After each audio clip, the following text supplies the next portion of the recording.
Okay, folks, on behalf of Project AIDS International, I'd like to thank you for coming to this press conference. Dr. Willner, MD, PhD, will be giving an explanation in just a moment on what we're doing here and what he will be doing with our volunteer, who is Kim Freyes, who is an HIV positive individual. Today, Dr. Willner will be infecting himself. He will first explain what he will be doing, as well as why he will be doing.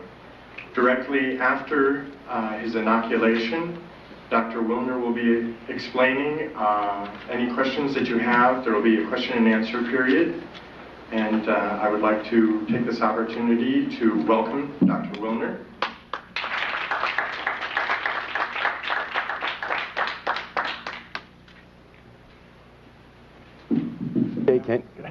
I don't know if you can hear me without the mic. Yes. I can hear it. Okay.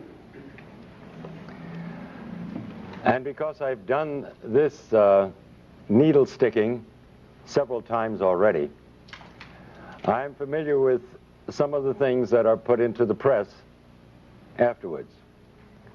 And so I want to make a few things very clear before I even start. I have a certificate in sex education, and I taught for a couple of years at the University of Miami Medical School during Sex Education Week to the medical students. I want to make it perfectly clear that I support responsible sex. I call it responsible sex because it goes much further than the concept of safe sex. And I'm not so sure that I know what safe sex is.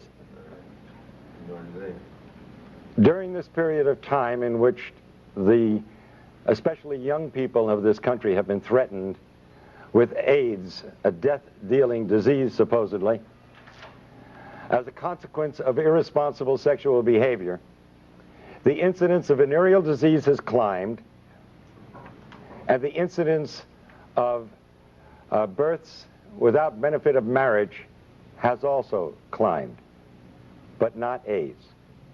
Really very interesting. So this apparently does not have an effect on the sexual behavior of our young people. And I never for once thought that ever would. It never has throughout history. There's only one thing that will affect sexual behavior, and that's understanding what the responsibilities of sex are. That number one, you're dealing with the feelings and emotions and the lives of another human being when you enter into a sexual contract. Number two, you can contract 6 venereal diseases. And number three, an unwanted pregnancy can occur amongst heterosexuals at least. These are very serious and very important considerations. And the lack of consideration and responsibility in this area creates a cost in human suffering that's incalculable, and a cost in monies that is incredible. So don't anyone out there say that I am for irresponsible sex. But I am against lying to our young people. I am against causing death and destruction through that lie. I am against telling a lie to the young people so that they continue in other behaviors which are truly causing AIDS. Now, you've got to ask yourself the reason that I'm here today. And it's been suggested that I'm here to sell a book called Deadly Deception. There's only 2 ways that you can get the truth to people. By your own words out of your own mouth, and by putting them on paper.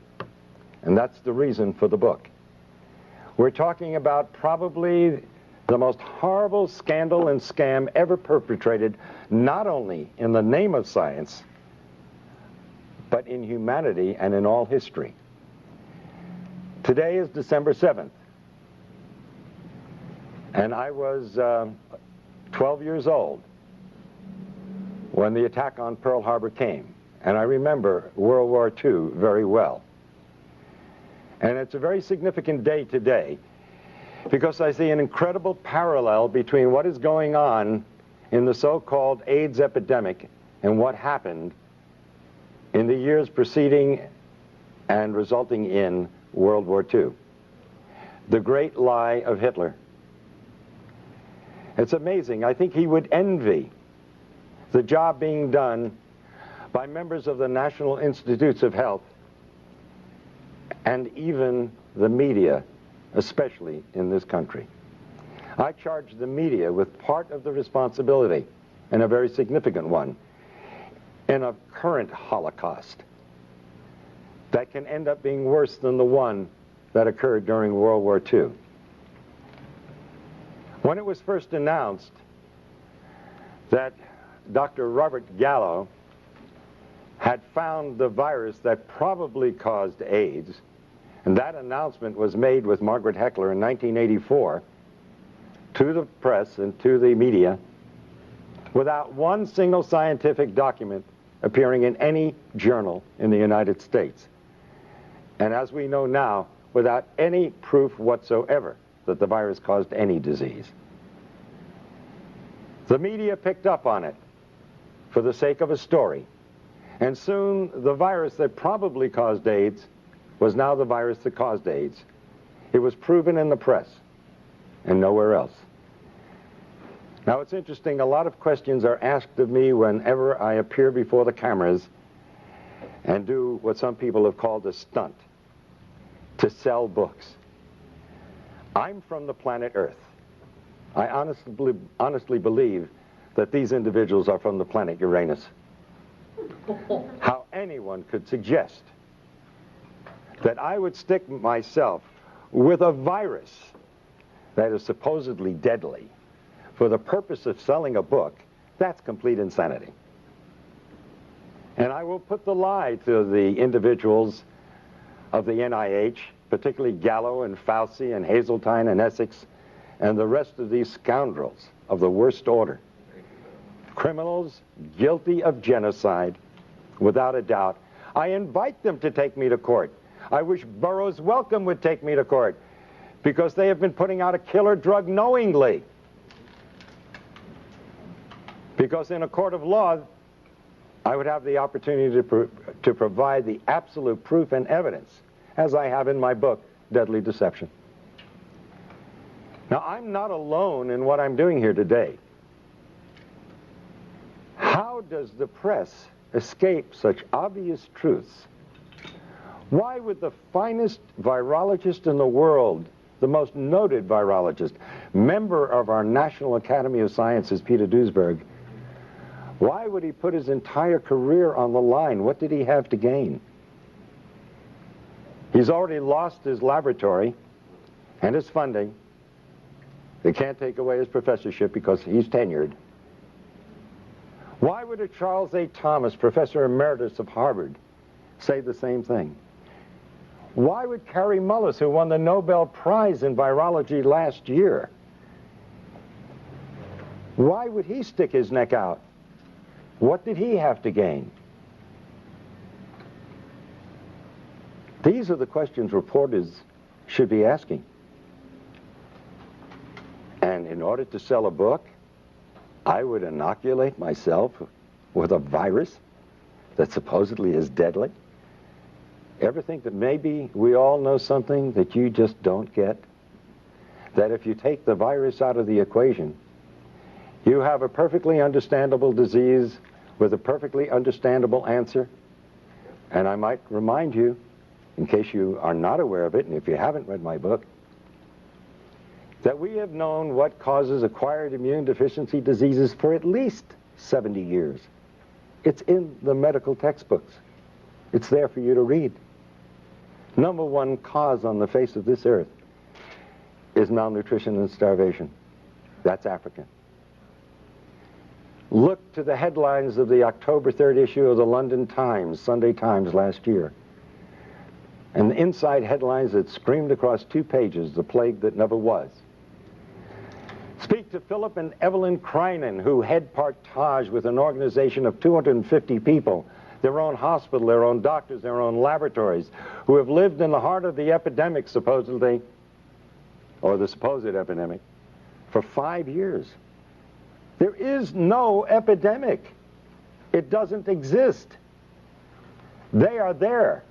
They're not some character who goes through from the World Health Organization and says, oh, I've seen the people dying. Of course you have. We all saw them on television in Somalia. What do you think you were looking at? That was AIDS, due to starvation, due to malnutrition. It's no big secret what's causing AIDS. We've known it for 70 years. Number 2 is drugs. And don't just think of street drugs, because the number 1 cause of AIDS today is actually 2 medical drugs. AZT, a drug that was discovered in the 60s as a chemotherapeutic drug for cancer and was shelved because it was too toxic to treat cancer. A drug worse than cancer is being used to treat people who are immunosuppressed. Now let's go back to the other causes of AIDS. So it's not only street drugs but medical drugs, but now 3 is radiation. What do they worry about at Chernobyl and Nagasaki and Hiroshima? But number 4 is chemotherapy. Number 4. The number 4 cause of death of acquired immune deficiency diseases. Chemotherapy. And the most toxic chemotherapeutic drug of all times, AZT, is what they're now using to treat AIDS. And the Concord study, completed last year. Now, can you imagine saying to the world, where was the press? Where are you people? Here they're giving a drug that costs thousands of dollars a year, and it doesn't do any good? That's if you want to believe that. But did anybody here bother to look at the insert, the paper that comes with the drug? It's a DNA terminator. It means it is a terminator, just like the movie. It terminates life. You terminate DNA, you terminate life. And they talk about side effects in the insert. When are you going to learn there is no such thing as a side effect in medicine? It's an unwanted direct effect. And you know what one of the unwanted direct effects of AZT is? Lymphoma, cancer, one of the diseases of AIDS, as they call it. Oh, another so-called side effect, which is really an unwanted direct effect, pancytopenia. You need a definition? Pancytopenia. Pan, all, cyto, cells, penia, loss of all your cells. That's AIDS. That is the definition of AIDS. So AZT, by definition, by their own drug insert, causes AIDS, and nobody survives AZT. That will eventually lead to your death. And they've cut the dosage way down because it was killing them too fast. It's like giving somebody a large dose of strychnine and they die within 5 minutes. And so the next person, you give them a few drops of it and they last 4 or 5 days, and you say, strychnine's a wonderful drug. This person lasts 5 times longer. This is the kind of thing that they present to the world. Now, I have offered for over a year now, and I continue to offer it, $100,000 to anyone who will give me one scientific document that proves that HIV causes any serious disease. It doesn't. It is a scandal and a scam beyond belief. The virologists who are responsible for this, what do they have to gain? Now, I don't know what Duesberg had to gain, or Charles A. Thomas, or Kary Mullis. He already got his Nobel Prize. Why does he come out and say it? And he's the one that found the test, the PCR reaction. And he said that there is no body of evidence that supports that the virus causes any disease whatsoever. But what about the individuals who have perpetrated this lie? They are all multi-millionaires. What do we have to say about the National Institutes of Health when a private laboratory, independent laboratory, found AZT to be 1,000 times more toxic than the laboratory of the NIH? We can understand a 5% error in a laboratory, even a 10% error. But a 10,000% error or 100,000% error? That's fraud. And as I understand it, the word has gone out, and there's even documents and letters to prove it, that the CDC, the same organization that let blacks go untreated with syphilis, well documented, just to see what would happen with the disease. This same organization who had to admit that they can't give in on the AIDS thing now because nobody would ever be able to trust the government. I think the last election tells us what the people think about government. But science is acting no differently than politicians do. And now we have disease by politics. Isn't it strange that the same day or the day after Robert Gallo filed for a test for HIV after it was announced? This sounds like premeditation. You mean he just happened to have this test available? And so the same day or the following day, he files for a patent? He had a test. He was simply looking for some kind of a disease he wanted to apply it to. And that test. 30,000 Russians who tested positive for HIV were then tested with another test that's supposedly far more accurate to confirm the positivity. And 66 out of 30,000 proved to be positive. That means that the test HIV is 99.997% inaccurate. You want to take a test that's 0.003% right? And you're going to rely on that? But that's what they're doing to people out there. They're taking a test that is not only invalid, it's totally misleading. In fact, when you get results like that, then I would say you're going to be more correct that if you're read as being negative, consider yourself positive. And if you're positive, consider yourself negative. By the way, at the request of many individuals, I did go for a test a couple of weeks ago in New York City at the biggest clinic there that does more testing than anybody else. And the doctor who ran it was bragging about the fact that he did more. When I told him about the book I wrote, he said, "Shh, don't say anything. My patients might hear." Okay? I tested negative. And of course, Fauci said that you need, when he was answering what I did in Cleveland a week ago, he said, well, he's going to have to stick himself 300 times to transmit the virus. Where are you people in the press? 300 times to transmit a virus? You cannot have an epidemic under those circumstances.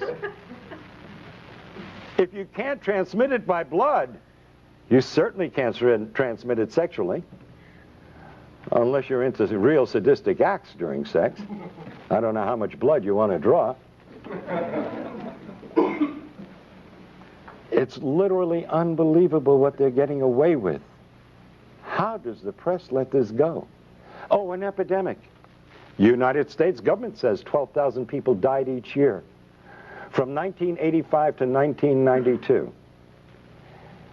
Now, a child in public school will tell you an epidemic starts out in 1 year, you got everybody's involved. That's where they would put it. 12,000 a year for 7 years in a row? That's not epidemic. By definition, it's endemic. And you would expect in 7 years, considering it spread sexually, that you'd have probably 15 to 20 million. We're a pretty active country when it comes to sex. We like to put it down, but we sure belie it in the behavior that we do. Oh, an epidemic, really. In Russia, 105 deaths from AIDS since 1987. In Philippines, 80 deaths since 1984. Epidemics? There is no epidemic. But who has to gain from this? Dr. Duesberg? What is he gaining from this? That alone should alert the press to who's telling the truth. And if you hear an argument amongst politicians and one calls the other names and doesn't answer the specific charges scientifically, who's the liar? Fauci and Gallo, instead of answering the scientific conflicts and contradictions that Dr. Duesberg has so brilliantly pointed out, instead of answering them, they call him a homophobe. Can you imagine? I've been called a homophobe too. I wonder, I come here with a message of hope to not only the gays, but to the blacks and the Hispanics and all the other outcasts of society, which strangely enough are the only groups that have been connected with the so-called AIDS. Because you see, if you belong to one of those groups, you've got AIDS. But if you don't belong to one of those groups, you get the respectable diagnosis of you have tuberculosis, you have lymphoma, you have leukemia, you have Kaposi sarcoma, pneumocystis pneumonia, 30 plus diseases. Where is the press? How do they buy a story that a virus knows what country it's in? 3 symptoms in Africa, but 30 diseases in the United States and Europe. How do they buy the story that a virus has prejudices? It prefers men over women 9-to-1 in the United States and Europe, but men and women equally in Africa. It knows whether you're gay or straight, married or single, black or white. It should be hired by the immigration department because it does one heck of a job. This is what they've been feeding to the public, and this is what you and the press have published. It's funny, every time that I've stuck myself with a needle, I get calls from major television shows by excited young people who want to tell the truth. And then I get a call 3 days later telling me that it's been nixed at a higher level. That's no surprise. After all, who am I fighting? 2 drug industries. One supposedly legitimate and the other illegitimate. And they do an awful lot of advertising, the supposed legitimate ones. All those things out there that they sell for your colds and everything else, that's the pharmaceutical industry. And they also put out prescription drugs, most of them. And they pull the purse strings. And so we have a better propaganda machine in the United States than Hitler had in his time. You see, Hitler pulled off a lie, and he was condemned for it by most of the world, although believed by 3 major groups of the Axis powers. The liars and killers like Fauci and Gallo and Hazeltine and Essex and Flossie von Stahl and the Margaret Fischels, these people are getting by with the lie and getting paid immense sums of money for it and praise from the rest of the world while they murder. The study at the University of Miami was completely fraudulent. You see, I believed that the virus caused AIDS from 1984 to 88, and I treated AIDS patients. One of the few doctors willing to. Doctors were scared for their lives to even treat the patient. By the way, sticking my finger, nothing new. I did it lots of times in treating my AIDS patients. And in fact, it's amazing that in spite of the fact that we are at such great exposure to this deadly disease, the incidence of the disease amongst medical personnel of all types is less than the general population. This is a first in the history of science. Think about that. How is it possible? Maybe the virus has nothing to do with it. Not only maybe, the virus has nothing to do with it. In In 1988, I was invited to a dinner where Burroughs Wellcome was going to push AZT as a drug for treating AIDS. And we were told we could ask questions during the dinner because Margaret Fischel was going to be speaking. And when she mentioned that the drug AZT had 56 side effects, I raised my hand. And I said, Dr. Fischel, how do you do a double-blind study on a drug with 56 side effects? You've got to know if you're on the drug. And she said to me and the rest of the doctors sitting there, well, the placebo had 31. And I raised my hand again. How could a placebo have 31 side effects? How could an inert substance have 31 side effects? I didn't know what was wrong then, but I knew there was something wrong. I knew there was something dreadfully wrong, and I didn't know how dreadfully wrong and how deadly wrong it was.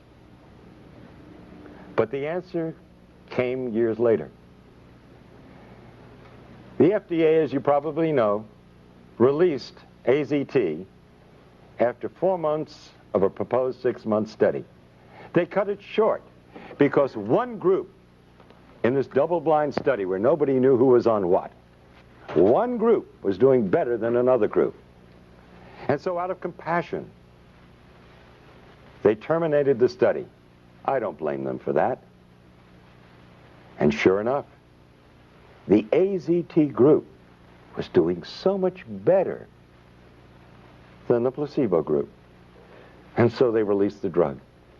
But then 18 months later, their own investigator from the FDA brought back his report. And guess what it showed? The participants in the study knew the first week who was on the drug and who wasn't. You didn't have a double-blind study. It wasn't the Cadillac of studies. Not only that, some of those on AZT admitted to sharing their drug with members of the placebo group. That explains the 31 side effects in a placebo group. Some of them were taking AZT, side effects. But, and by the way, that makes it a complete washout as a scientific study. Right then and there, the drug should have been discontinued, called back. But then came the kicker in this report. The individuals on the AZT in the 4 months of the study received 6 times more blood transfusions than the placebo group. What happens when you get a blood transfusion? You look better, you feel better, and you live a little bit longer. But the most important question and lesson from all of this, you must ask the question, why did those on AZT need 6 times more transfusions in a 4-month period than the individuals on the placebo? Because you're dealing with a killer drug, and you need those blood transfusions to survive, and coincidentally they made you look a little bit better and healthier than the other group. And then after I go through all this, invariably somebody's going to ask the question, so what really causes AIDS? And I had to say it 10 times or 20 times in my book, and I'm going to say it again now. We have known for 70 years why the other individuals in the study died. The number one cause is malnutrition and starvation. Well, to an extent that was true of some of these individuals, but only true because of the second reason. The number 2 cause is drugs. You recall, you fellows and gals in the press, a couple of weeks ago you reported in your newspapers that we were killing off our senior citizens with too many drugs. And how do you cure them? You get them off the drugs. And how were these people dying of so-called AIDS? From the number 2 cause, drugs. Both medical and street drugs. But one in particular that stood out and has been linked by 24 scientific papers with Kaposi sarcoma, and that's poppers or amyl nitrite. It's very rare that you see a case of Kaposi sarcoma in Africa because they don't use poppers. And this is the first disease, human disease, we can't give to a simian monkey. And I'm talking about legitimate diseases, because you see, the virologists have been coming up with more diseases than you can imagine. And haven't you bothered to notice most of them never pan out? They disappear from the headlines and they're never heard of again because they weren't diseases really in the first place. Like SMON, a disease in Japan. For 15 years they pursued viruses. And what did it turn out to be? Enteroviroform, a drug for diarrhea that they were using over there. Amazing, isn't it? And they spent 15 years and lots of millions of dollars, but guess what our virologists have done? Wow, they hold a candle to no one. For 20 years in Nixon's war on cancer, they spent over $20 billion looking for a virus that caused cancer. And they came up empty-handed. They not only couldn't find a retrovirus, which was the ideal choice because it doesn't kill cells, and it's multiplied by the cells, which is what cancer cells do, but they never found any disease that it caused. But guess what they chose for the scam of AIDS? A retrovirus. Already $20 billion in 20 years, we found nothing that it does. And we also found out absolutely it doesn't kill cells, because if it did, it would commit suicide. It needs the cell in order to replicate, to be alive. So the epidemic would be over before it began. It's impossible. But this is the virus. They've just spent another $20 billion in only 10 years' time. And they're asking for more. And now they want to give us a vaccine. See? Oh, will they make money with that? They not only have a test for HIV, which, by the way, is not for the virus. It's for immunity. Like I say, it's the first disease in the history of medicine. When you're immune to it, you're going to die from it. But now, they want to give us a vaccine. The test HIV tests for antibodies, not for the virus. Well, antibodies is what you get when you use a vaccine. You want to produce antibodies to fight the disease. I'm at a loss to understand. If we already have the antibodies, why do we want to create the antibodies?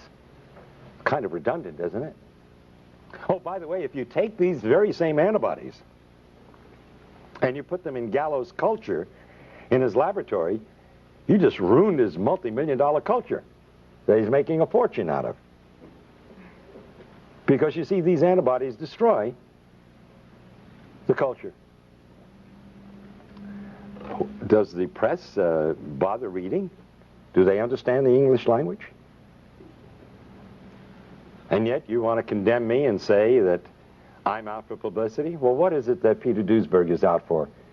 He held the reputation, and still amongst honest scientists, as being the foremost virologist in the world.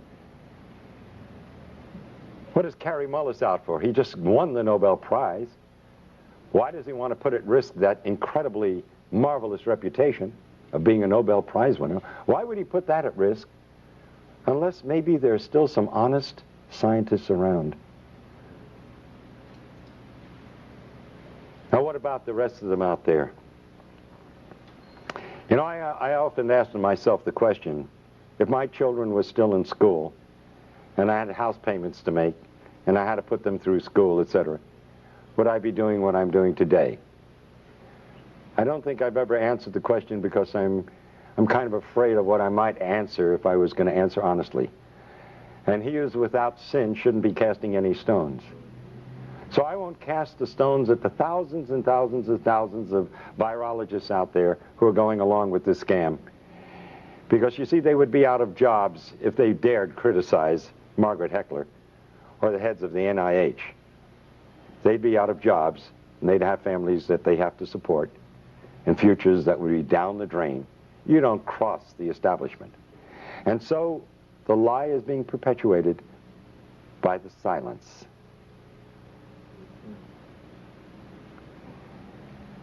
And even Gallo would say to the press in answer to the question, what does he have to say about Duisberg's challenges? And he says, well, if we're wrong, why do so many people believe us? I mean, I could just see Hitler and his stormtroopers saying to the press, if we're wrong, why does everybody do what we tell them to do? Because they're running the show, and you're looking at not just a simple lie of science. In the back of my book, I have the picture of Pedro Tocino of Spain, father of 2 young girls, a hemophiliac. Nothing wrong with the man. But because he received so-called tainted blood, they had him on AZT. I stuck myself to get that man off AZT. I said, if I stick myself with your blood, will it convince you there's nothing to worry about? And Pedro Tocino, now over a year later, is very healthy, having a wonderful life, enjoying his 2 young daughters. But all of his friends are dying or are dead. This is real.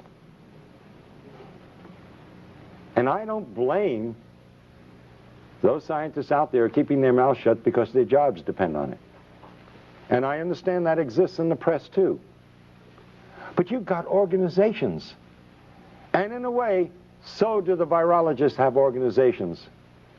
And if enough of the honest ones would stand up and take that chance, if you all stand together, you make a statement. And you can do that in your press associations, even though the people who own the newspapers and the television shows are afraid of losing their sponsors. You can at least keep your dignity. That's the choice you have to make. And that's the choice that I have had to make. I figured that if I didn't do what I knew was right, I'd end up cutting my throat shaving in the morning, because I wouldn't be able to live with myself. And that's the honest, simple truth.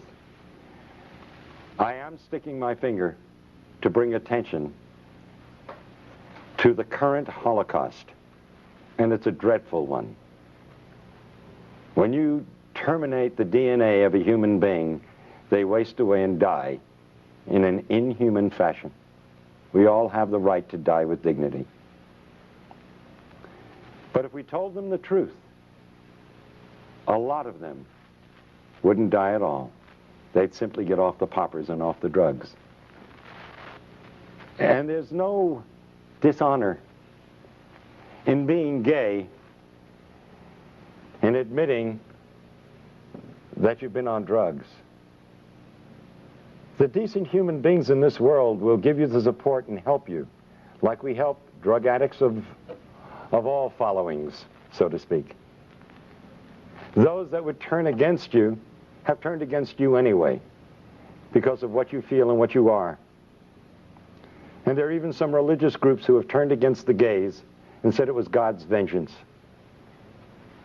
How can you believe in a loving God and believe that that God would cause such a terrible disease amongst humans? No, this is a man-caused disease. But we all make mistakes in life. And that shouldn't stop the compassion and the love and the understanding of decent human beings. And so I do the act of sticking my finger and create another blood brother in my life, as the ancient Indians have done. And I will get another one today. Because I'm not afraid of getting AIDS. I know as a scientist that there is nothing to fear. I know what causes AIDS. I am not going to lie to others nor myself about it. I don't like sticking myself with a needle because it hurts. And if you've ever seen my expression on pictures, you know that to be true. So, Kim Freitas. Kim, are you here? Yeah. We're going to become blood brothers. Yeah. And please, to the press and to everyone else, I don't intend to stick myself 300 times, because it wouldn't prove anything anyway. Oh, and might I say that a Dr. Gottlieb, who achieved fame for being the doctor that noted the first 4 or 5 cases of AIDS, who said to me on a radio broadcast the other night, he would believe me if I took a liter of blood. That's a transfusion of blood. And I said, you know, you must be mad. What is that going to prove? If you need a liter of blood to get AIDS, then nobody's going to get AIDS. In any case.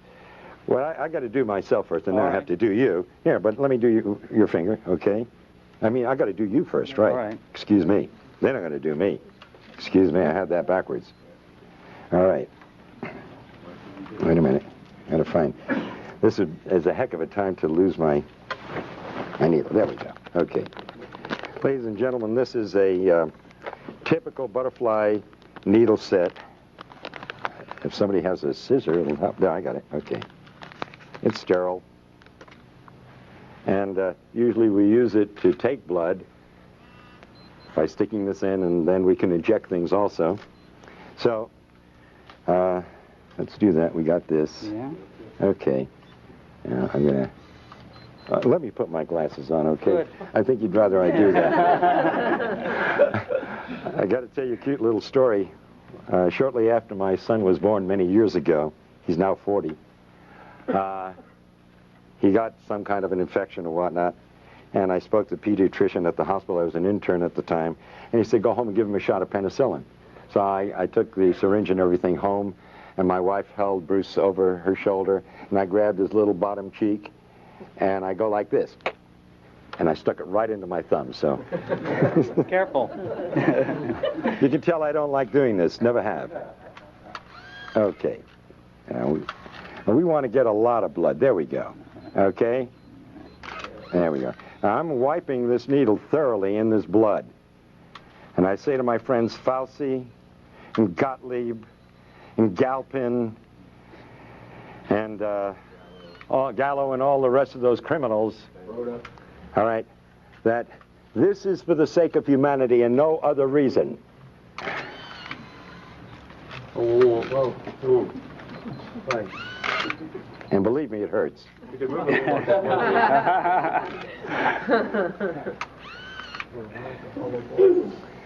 And this is in the hope that it'll save the lives of millions of individuals who will die because of the greatest lie ever told. Thank you. Get Thank off you. the drug. Get off drugs is right. Get off drugs. Now, I will be happy to take questions from the press or from anyone for that matter to clarify in your minds if there's any doubt whatsoever. Yes. You said, I have several questions actually. You said that you were tested in New York by a leading physician there. Can you say where that was and by whom? Yes, it was in the Greenwich Village area. In fact, Karen, I think you have the issue of the native. That ad should be in the back of the native. If you'll get it, we'll give you the name and the address of the clinic, because it's widely advertised. And that's where I went, where everybody else is going. And he's recognized by the state of New York, and the forms he uses, which I filled out, are from the state of New York. And by the way, I do have a copy of the document which states that he gives you the answer to the test in 15 minutes. So it's quite a racket. And by the way, it's very interesting because that you asked the question, because you see, I was in a quandary as to what possible purpose could this serve. If you have a test that's 99.997% inaccurate, what are you proving? You would treat somebody with a deadly drug on the basis of a test that's totally worthless. And by the way, let me point out that a research group in Australia in the past year have stated that not only is the test completely inaccurate, it's totally nonspecific. Yeah. That you could be positive if you had the measles, if you had the flu, if you had a flu shot from your doctor, or if you had any one of 100 diseases. Let's look at the scenario. This is serious business. Yeah. Somebody gets the flu. or gets a flu shot this year. Then they die. But so what you're finally suggesting is that the man that this prominent physician in Greenwich Village, he in fact said, don't tell anybody about this because I'm making money off of these tests. Are you finally saying to people, don't get tested? I am saying absolutely do not get tested. Would you advise anybody to take a test that's 99.997% wrong? And you're saying that... That's insanity. And by the way, when I said to this physician, when he asked me why I was there, and I told him I was a doctor, I said, because I'm in a heavy risk group. He said, aren't we all? And laughed about it. Because everybody knows that the medical profession sticks itself all the time, and the only individuals who are going to die of AIDS who are part of the medical profession in any way, shape, or form are those who are taking AZT or other drugs. Go ahead. You said that AIDS is not an epidemic, it's an endemic circumstance caused by a variety of factors, including malnutrition and drug use. How then can you explain the years of potential life loss in the 250,000 plus people who have died of AIDS, according to CDC definition, where drug use has been going on for centuries, and suddenly we're losing people in their 20s and 30s because I'm not sure what you're... Okay, that's an excellent question, really. And you're using your head. That's the kind of question should have been asked of Gallo at the very beginning. And by the way, you said 20s and 30s, our healthiest people. Isn't it strange? You got a disease, the first disease in the history of mankind, that affects our healthiest? But what happened in the 60s? The drug culture began. What happened in the 70s? It heated up. At the end of the 70s, the gays came out of the closet and became an identifiable group. Now, I'll ask you, in a sense a redundant question, but yeah, I think it'll get the point across. I'm going to name 5 of 30 diseases. Tuberculosis, a new disease. Lymphoma, oh, that's a new disease too. Leukemia, oh yes, that's a very new disease too. Pneumocystis pneumonia, another new disease but lesser known. And Kaposi sarcoma, another new disease? No.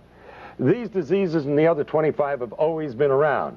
It's real easy, it's real simple to create an epidemic. You simply take a bunch of diseases and put them under one heading and then claim that one virus is responsible for it. Well, that's nonsense.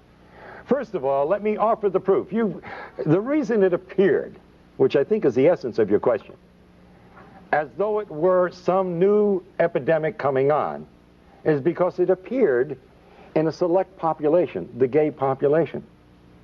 But it only is appearing in gays who are on drugs. Only. And especially. And substance abuse, right. And remember, by the way, too, that alcohol is a drug.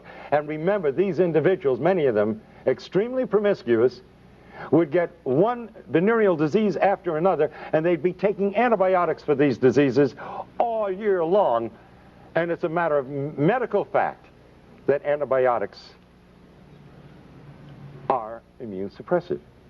Now, let me offer one very important bit of investigative reporting for you. It was reported in the newspapers a couple of years ago that this HIV was found in blood that had been preserved in laboratories in the 1940s. They went back and looked at some of these samples. They found HIV, which, by the way, has been around certainly for thousands of years. But let's just use that one example. If we had HIV in the population in the 1940s,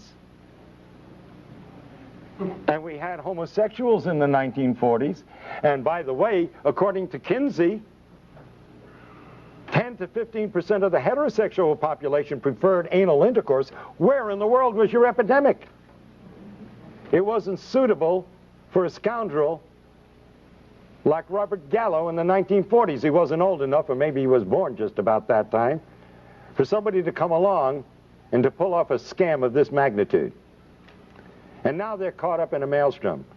Now if the truth gets out, yes, it will deal a blow to the credibility of the NIH and the CDC and the FDA, and the AMA, and my God, it is sorely needed.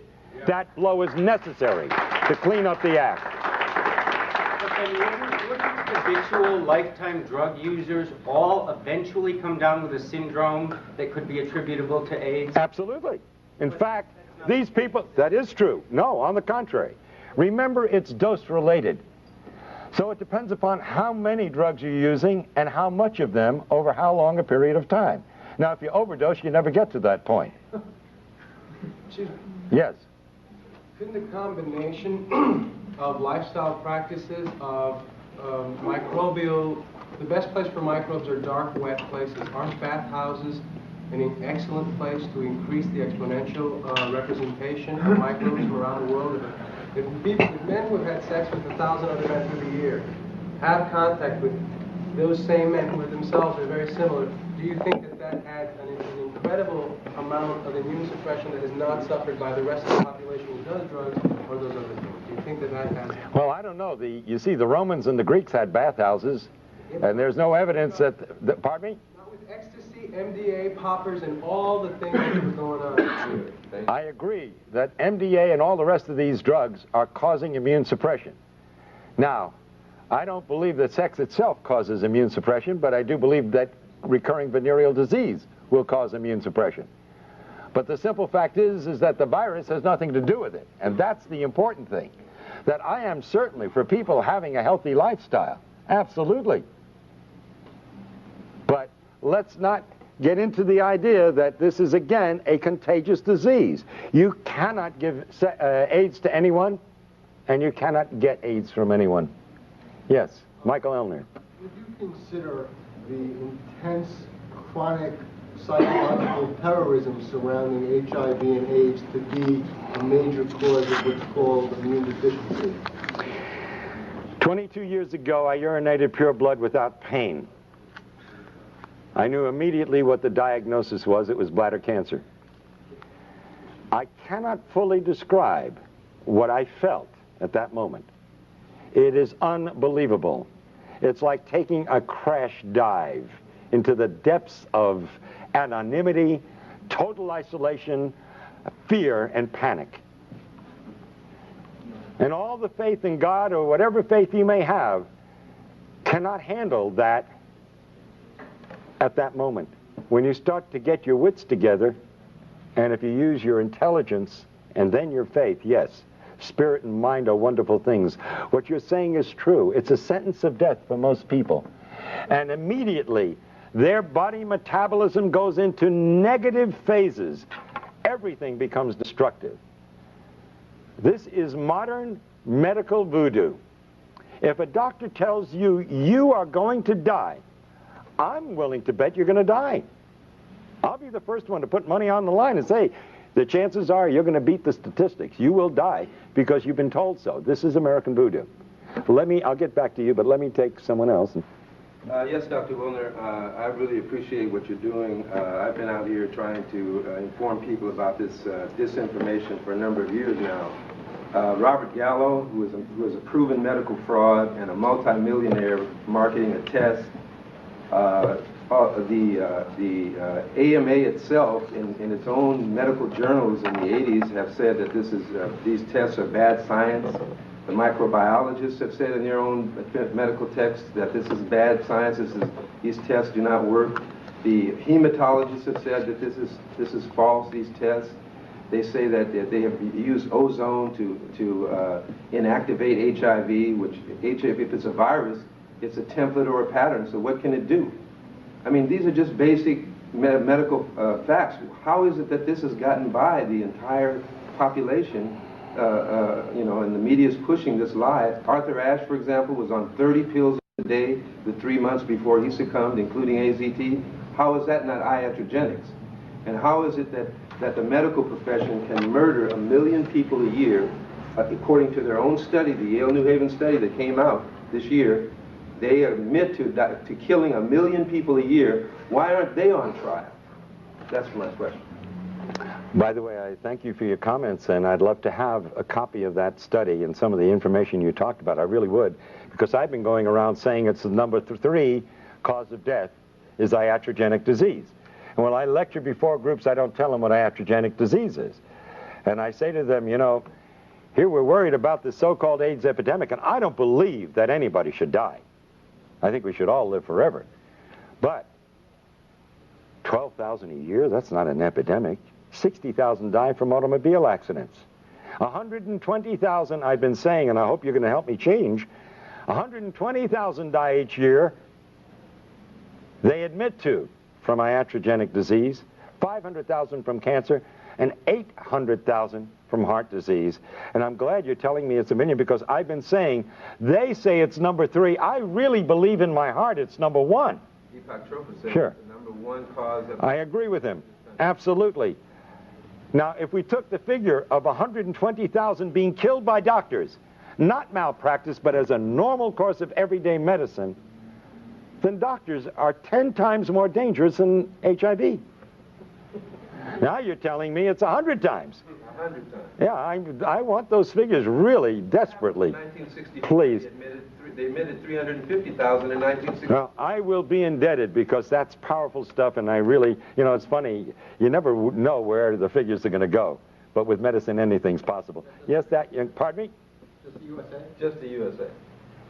Ralph Nader did an article, by the way, in Penthouse that talks about those issues. Yes, ma'am. To add a comment to that, yesterday, C. Everett Koop announced that 300,000 Americans die annually from diseases and illnesses related to being overweight. So I don't know how that multiplies out, but it would certainly be a lot more dangerous to be overweight than to be HIV infected. You know, that's a very good point. Yes. There you go. Thank you. That's a very good point. You know, I pick up some marvelous ideas from some very bright people, and I can't tell you how much I appreciate it. I'm going to be using those. Do I have your permission? Okay. Could you give some insight on how this mechanism works with pediatric AIDS? Oh, okay. That is another good question. First of all, I challenge anybody, except there are always exceptions, and the exceptions are, of course, as we know, genetics, and children sometimes born under circumstances where we don't have all the facts. But I would say 99% or better of the individuals born with AIDS, if they actually have AIDS, the mother was a crack mother, was on drugs, no question about it, or had obvious incredible immune suppression for what other medical reasons, as they say. I'm thinking of particular is Elizabeth Glazer, and her child got it from her. She had a blood transfusion before the birth of the first child. It was with tainted blood at Cedars-Sinai. She then passed it on to her child. She passed on HIV. The story, yeah. Okay, let's call things HIV, not AIDS. Right. Now what happened? The child, after about 3 years, got very sick. They didn't know what the problem was. Mm-hmm. The doctor said nobody knows what it is.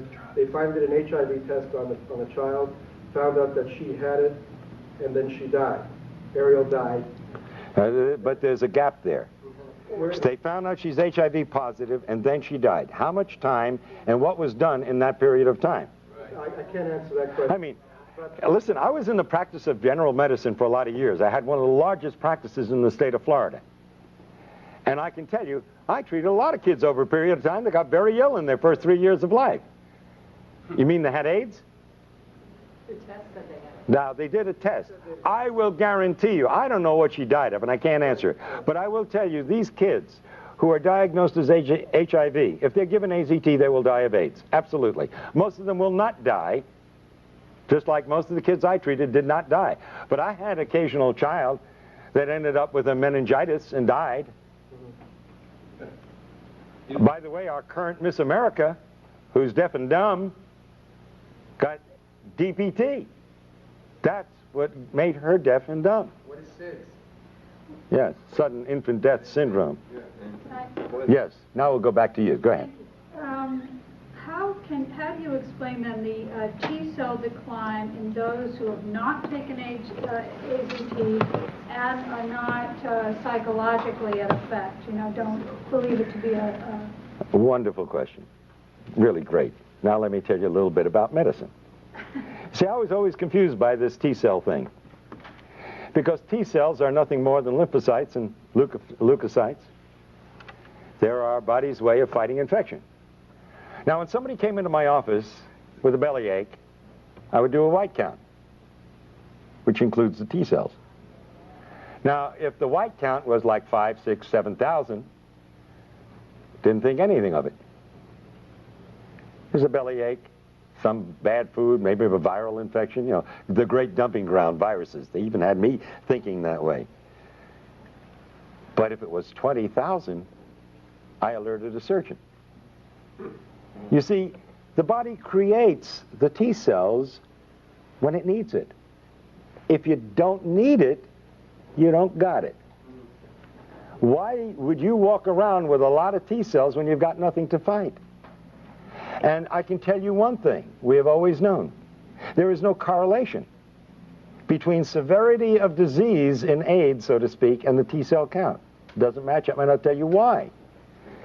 You look a little bit confused when I said the fact that you will not have a high white count unless you have a severe infection. However, which means that if you don't have a high white count, it's not bad. If there's nothing else wrong with you, then I'd say, well, that's normal. Well, why do you want a high white count? If you got a bad cold, you'd get an elevation in your white count. Now, we know for a fact, it's well documented, that you have individuals who have died with AIDS with elevated T cells. And we have individuals who've been healthy. And when I tell you healthy, I feel sick by comparison at looking at some of these individuals. And they test out incredibly well. The best, healthiest specimens I've seen, the kind that most women say, oh my God, why is he gay? You see? Because he's so good looking and so handsome and so strong and so healthy, you see? They have no white, they have no T cells. So T cells, you don't count T cells as a barometer of how one is... No, because yes, you can use it to some degree as a barometer, depending upon the situation, but basically, no, you can't, and I'll tell you why. You know that you can change the T cell count if you worry somebody? Completely established. I worry about these individuals who go in and get these T cell counts one after another, because their whole life is focused on these T cell counts. And when it goes down a little bit, instead of being reassured, which is the way I would interpret it, they get panicky. Now they're really doing damage. And at some point, if they're on drugs, and sometimes even if they're not on anything, but because they've been told they're going to die, like the witch doctors of Africa and elsewhere, these individuals will die because they literally worry themselves to death. It's a crime beyond belief. They're the rare ones, I admit. But the fact is, T cell counts absolutely have no correlation with severity of disease. They can be low because you have wiped out your immune system, and they can be low because you don't need them. That's the important thing to understand. It is not a barometer for anything. And they lie, they lie, they lie, and then they lie some more. Is this a real case scenario? I go in, I get tested, I am told I'm HIV positive, my T cell count could, I've heard from cancer research, be cut in half. In other words, 50% of your T cells go on strike, the other 50 keep working. I got news for you. The other scenario can happen too. It can go wild, go way up. Yeah, but if it goes down because I'm told I'm going to die, isn't that enough to get me on AZT? Oh, sure. Absolutely. And once First of all, let me tell you something. The CDC that let syphilitics untreated when they had drugs that could have treated, just to observe, this same CDC has already admitted that between 40 and 60% of the cases listed at AIDS were never even tested for HIV. And not that it makes any difference, because the test is meaningless. So could this scenario also happen? I take AZT, because it is a foreign invader, my T cells will go up. Yes, they initially do. And that's exactly what happens. When you challenge the immune system, which AZT does, you get an initial rise. But then the AZT begins to do its dirty work and suppresses your entire reproduction of your T cells, and eventually it goes through the floor. Absolutely. That is the scenario. Yes, we're going to try to finish one or two more of your questions. You say that HIV is somewhere in this.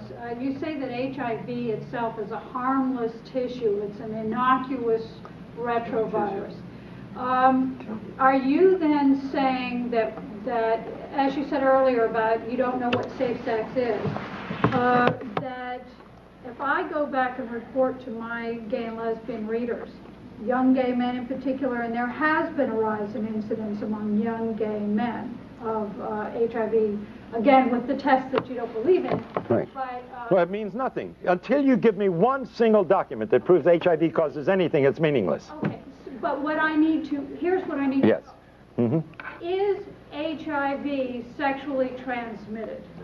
Shall I go and report to these young gay men that they need not worry about practicing safe? HIV, this harmless virus, can be sexually transmitted with incredible difficulty to the point where it becomes meaningless. All right? And that hasn't been proven. Right, and that hasn't been definitely proven. By the way, in one of the studies which they were presenting of 25 males where the semen was examined, who were HIV positive, they were able to demonstrate only in 2 out of 25 the virus, and they only found 1 in 1,000,000 cells. That is not disease. There's no way in the world, and especially with a virus, a retrovirus that supposedly is killing off the cells it needs in order to replicate, even if you transmitted 1 virus, and it did kill off, and it was this terrible disease you say it is, there's no way it could cause disease. It's impossible. The lie is so compounded and so idiotic and so unbelievable that you literally have to fight your way out of the maze of these lies. They are all unadulterated lies, and the men responsible for them, and women, belong in jail. Yes, and then we'll get... Arthur Ashe, Magic Johnson, and Ms. Glazer, the late Ms. Glazer, were all unable to infect their partners, even though they had years of unsafe behavior. Rock Hudson's lover. So there's considerable evidence that this is not the case. You know, they say you have to inject yourself 300 times your IV drug user and given 3 needles to protect them. No one says that the drugs might cause AIDS. And in our experience in New York, with certainly the largest population of AIDS cases, there is a clear-cut thing that anyone looking at it will find. The people using drugs develop the diseases called AIDS, and the people who aren't recover their health. It's that simple. Yes, and by the way, for that population that you're writing for, let me simply point out, again using the government's figures, they say it takes an average of 1,000 acts of intercourse over 10 years in the United States and 10,000 acts of intercourse over 10 years in Africa to transmit the AIDS virus. That's twice a week in the United States for 10 years on an average to transmit the virus. In Africa, that's 20 times a week on an average. And if you know what the bell curve is, there's got to be some individual out in Africa that's doing it 200 times a week. I want to meet that individual. And now let me give you a set of figures which you must produce for your readers, please. The World Health Organization says that the annual conversion rate in the United States for HIV is 1 to 1.5% a year. Now, according to the figures given us by the CDC, there are constantly, for 10 years now, 1 million HIV positives in the United States. Now, that defies all definitions of an epidemic. How does it stay steady at 1 million if this is an epidemic that's going to kill everybody? And by the way, their predictions from 10 years ago were 91% wrong as far as deaths were concerned. Think of that. Now, hold on. 1 to 1.5% per year would average out to 67.5 years for everybody who's HIV positive in the United States today to become full-blown AIDS. That's the annual conversion rate, published not by me, by the World Health Organization. But in Haiti, it's 1/10 that. So if you're HIV positive, I would advise all your readers to go to Haiti. They got a 10 times better chance of survival if they go to Haiti. Because there it will take 1,000 years for everybody, this is World Health Organization figures, for everybody who's HIV positive today to become full-blown AIDS. But hold your hats, hold the presses, young lady. Tell your readers this, and I quote the World Health Organization. Maybe I should put my hand like this while I say it. But they say that in Zaire, you have 100 to 150 times better chance of survival if you're in Zaire than if you live in the United States.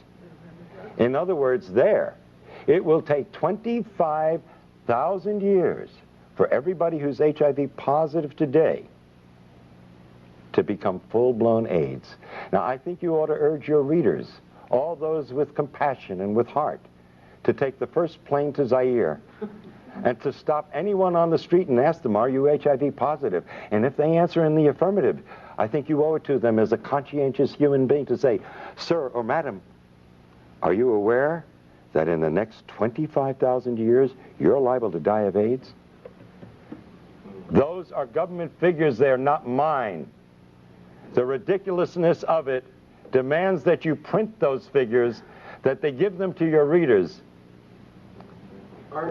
Isn't it interesting that Africa and Haiti have similar situations in North America and Europe? Although Africa is closer to Europe, you would think that infectious spread would spread closer to the center of the origin. The answer is very simple. Malnutrition and starvation can lead to death, and at a very variable rate depending upon the malnutrition. But AIDS due to drugs is a much shorter period of time. And iodocanol, it's a drug from Ciba-Geigy, or no, LaRouche, I think. They've been injecting people in Zaire and Angola and in Haiti with this iodocanol since the 1970s. And this is a hepatic drug. This kills the liver. And the liver is your biggest filter of your blood in the body. And if you destroy the liver, it has more than 500 functions in the body, then you're dead. By the way, let me throw out, I think, an overall principle to take a look at very seriously from the point of view of disease and death. And this applies to AIDS as it would apply to any disease problem in humanity, and with this I'm going to end. The bubonic plague killed half the population of Europe. The question you must ask and must answer, if you're going to be a rational thinking human being, is why didn't it kill the other half? In the United States, in 1919, 18 million people died of the flu. My question is, why didn't the other 92 million die? The answer to that, and every reporter owes it to their readers, is very simple. The bugs do not cause the disease unless there's a suitable terrain. And so the answer to all disease is not to take a shotgun and blow a human being apart, but to simply prevent the disease to begin with by living at peace and in harmony, not only with your fellow human beings, but with every organism on this planet. And thank you.